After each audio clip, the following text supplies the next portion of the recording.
Hello everyone! Thank you for joining me for this episode of The Guido Goes Off. Yes, I am the Guido. Sorry, I had to get a haircut.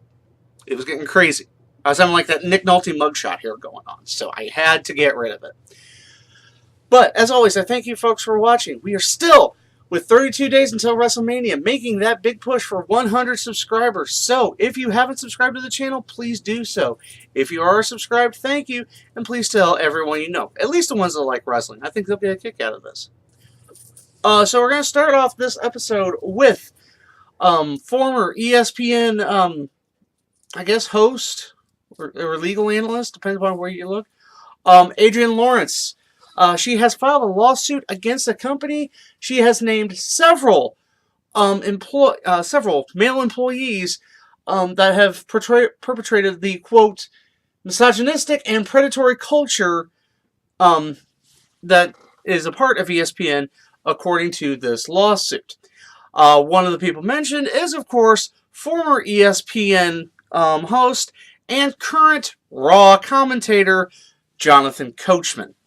It should be noted that it was said that he, according to her lawsuit, he personally had made advances toward her, but then when they were getting rebuffed, he started showing a more, what's the word I'm looking for? A more like a teacher-student role. But now it should be mentioned that Coach himself is not being sued. He is simply being mentioned. There's other ESPN personalities that were being mentioned in the suit as well. I know that former radio host Bomani Jones was one, and some others. I don't, but several have been named, but aren't necessarily being sued directly. It's ESPN that's being sued directly. Now, Coachman himself has dismissed the claims as, quote, lies and flat-out fabrications, that he can count on one hand the times he talked with people who were other than ESPN personalities themselves. So he's, of course, denying any wrongdoing. Not like I said, he's not being sued personally, but his name is being brought up. Now, ESPN themselves ESPN came out with a statement saying they, quote, will vigorously defend its position and will be exonerated in court. WWE has also issued a statement that they are taking matters seriously and are investigating. Again, it's my personal take on this. We've seen a lot of lawsuits these days, given situations such as the Me Too movement and things of that nature. And I'm not going to say that this doesn't happen but as prolifically. There's a lot of these that are making it sound like every office is basically like they were in Mad Men, where, yeah, you could have gotten away with that in the 50s, but clearly you cannot get away with treating women with anything but the utmost of respect nowadays. Now, it's also being said by ESPN that the reason she's filing the lawsuit was because she feels like that she was terminated. Well, they're saying it was part of a mentorship program that she was part of, and it ended, and they decided not to renew her contract. That's why she's bringing up the lawsuit. Whether right or wrong, I can't say. I didn't work for ESPN while this lady's working there. Never worked for ESPN at all. I can't say. Would I be surprised? Given the nature that it's basically a locker room with suits, I would say there's things that are said that might make women uncomfortable, which is sexual harassment. If you look at it bare bones, any uncomfortable, hostile work, any uncomfortable working environment. So I'm not quick to dismiss this, but again, I'm all for seeing what happens.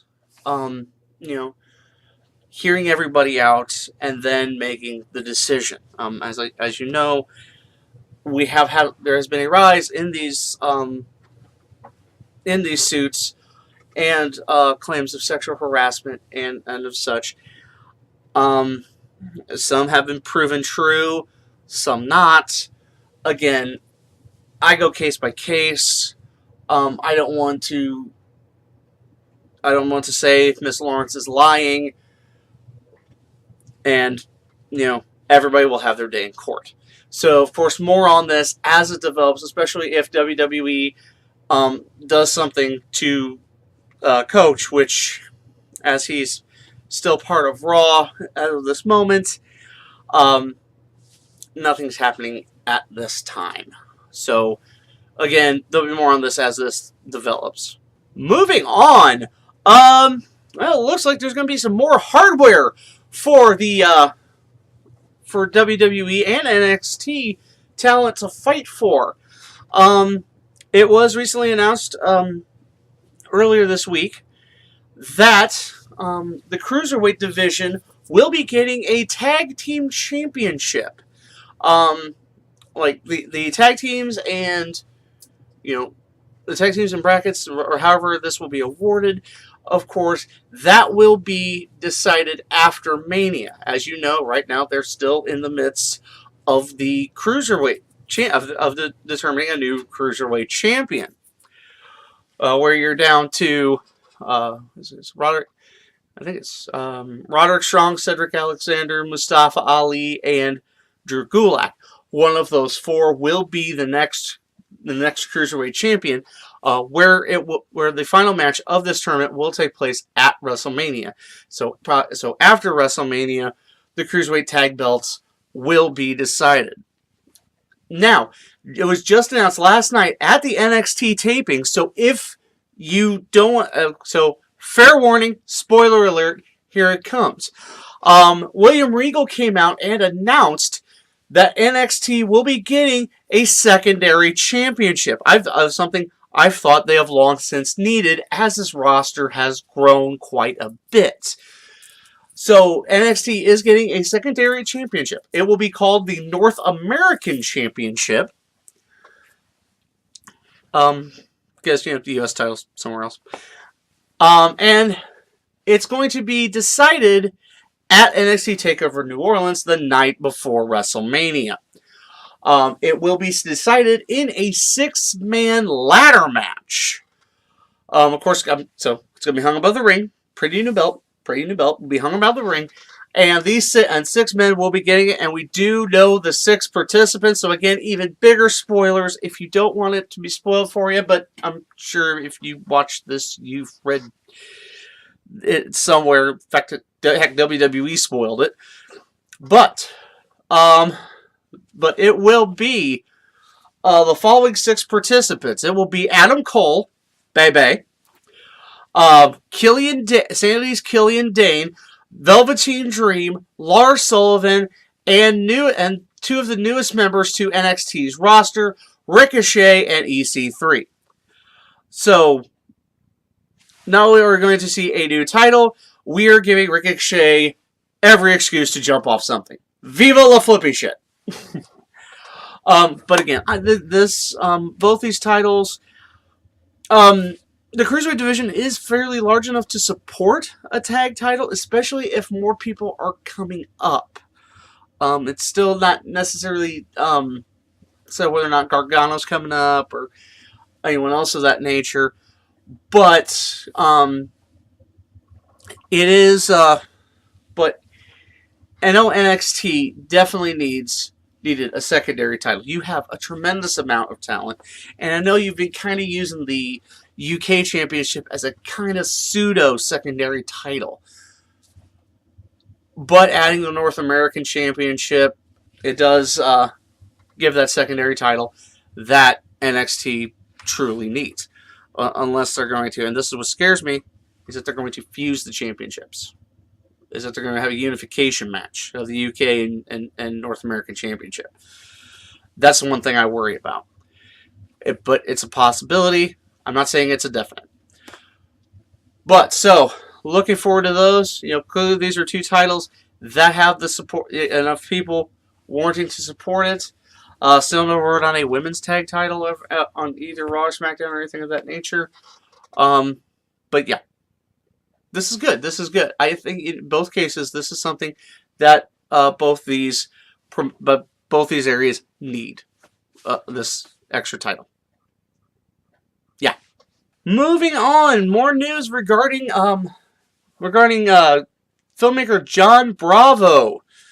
For those of you who don't know, haven't caught up on the latest, John Bravo did a documentary film interviewing Richard Rodriguez, a convicted steroid dealer. The steroid dealer has named names as far as his celebrity clients, one of which being WWE superstar Vince's best buddy and all-around big dog Roman Reigns.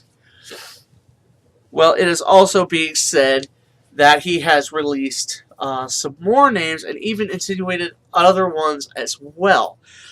He has since also insinuated that Brock Lesnar was a client of Mr. Rodriguez, and has even gone so far as a teaser photo on his Instagram of insinuating that John Cena was a client of Mr. Rodriguez. Of course, Cena, throughout his career, has vehemently denied any steroid use. But, of course, he also said earlier this week that once this video is released, he said he is going into hiding because he fears for his life in regards to who he is naming as clients of Mr. Rodriguez. He said, he didn't want to get blamed for this, but this fell in his lap and he felt that he had to see it through, and now he's going to go run away and hide after trying to destroy people's careers. Has also insinuated that this footage or this video will hurt the validity of the wellness policy, which, as I've said on multiple times, I sincerely question the validity of the wellness policy that I've always thought was used as a punishment, not as what it was said to be intended to do, which was to protect wrestlers when their well-being, but instead simply be used to get rid of or punish people who aren't behaving. I guess it's just basically that way of saying, hey, you didn't pass your drug test. Oh, by the way, we're not going to show you what you did, even and what have you. So again, the video itself hasn't come out due to certain technical difficulties or something. I really don't know. But all I can say to Mr. Bravo is, it's funny you're not going to stand by your work. I mean, yes, the people have a right to know, especially when you're attempting to ruin lives.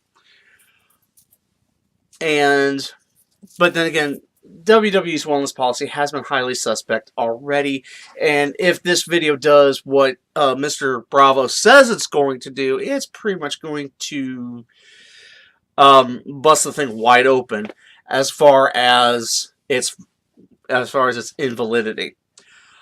So again, more on this as it develops, because the more people you name, the more interesting this could get. Something else in the news just broke today is that NXT is releasing some of its talent. For those of I know of at least 3 names so far. One of them I am actually kind of really don't want to see go, and one, yeah, you'll see in a minute why I don't care. Okay, one of which is one of the Chinese developmental talents. I think they said his name was Meng. I'm not dead sure what his name is or what his ring name was supposed to be. But they have released him. They have also released women's division talent. They've released 2 talents from their women's division. One being Sage Beckett. For those of you who don't know, she was in the Mae Young Classic She was eliminated in the first round, if I'm not mistaken. And going back even further, she was the talent formerly known as Rosie Love, who, as most of you know, I hate with a passion because she pretty much screwed Daphne out of her career. So, I hate seeing people lose their livelihood, but since you cost someone else their livelihood, But the second female talent to be released is fellow Mae Young Classic competitor and someone who's been on the roster for quite some time, and that is Abby Lath. Abby Lath, who made it to the second round of the Mae Young Classic. For those of you that don't know, she was signed by WWE a while back. She is the former Kimber Lee. And for those of you who don't know her accomplishments on the indie circuit, well, not only was she a Simmer Tag Team Champion with Cherry Bomb, who many of you know as Impact's Alley, she was the first and I believe still only woman to hold the Shikara Grand Championship. So a very talented lady. It's a shame to see her go because I think they could have made more of her. But I can see where it could be this way because of you're getting even more well-known talent coming into the Performance Center. Of course, they've done a lot of hiring between the Mae Young Classic, of course, American Ninja Warrior Phenom Casey Catanzaro, and I would Shayna Baszler, but she was part of the Mae Young Classic, so and I know that NXT is having has had a margin loss in the last couple of years, so. They did say that more cuts are coming, so I will be probably talking about those in the next coming episodes. Again, I don't want to see anybody lose their job, and I hope the best for these folks. I think all of them will land on their feet. All right, of course, the last thing I want to talk about today, as many of you probably know, there have recently been some people on Twitter and Instagram commenting about Paige's weight and basically doing the whole fat shaming thing. Now, again, I take big issue to anyone who tries to shame people basically for gaining or losing weight. Now, don't get me wrong, we did worry about Paige's weight last year, but that was only because in certain photos we could see ribs. So, it was that point she did mention that she had stopped eating and losing weight. She did mention this around this time because this was like after the leaks and what have you. She did mention that she had stopped eating. She was severely depressed. She was losing weight. Her hair was falling out. But now, yes, while she does look a bit fuller in the face, I'd say the rest of her's banging. I'm no expert, but I would. You would. These people shaming her would. Because, it's better to be, healthy than not. I mean, that's point number one, and we all know what point number two is. If I've said it once, I've said it 1,000 times. No one is immune to Paige. No one. There's two types of people in this world. Those who admit their love of Paige and those who keep denying their love of Paige. So, am I worried about her gaining a little weight? No. I mean, given the fact that if she's done, nobody's admitted, nobody in WWE or Paige herself has admitted she's done. But if she's, not working out as much, you have a tendency to get, and probably her diet's caught up with her. That's another possibility. I mean, she eats like a teenager, nothing but pizza and burgers and Chipotle and pizza with mayonnaise.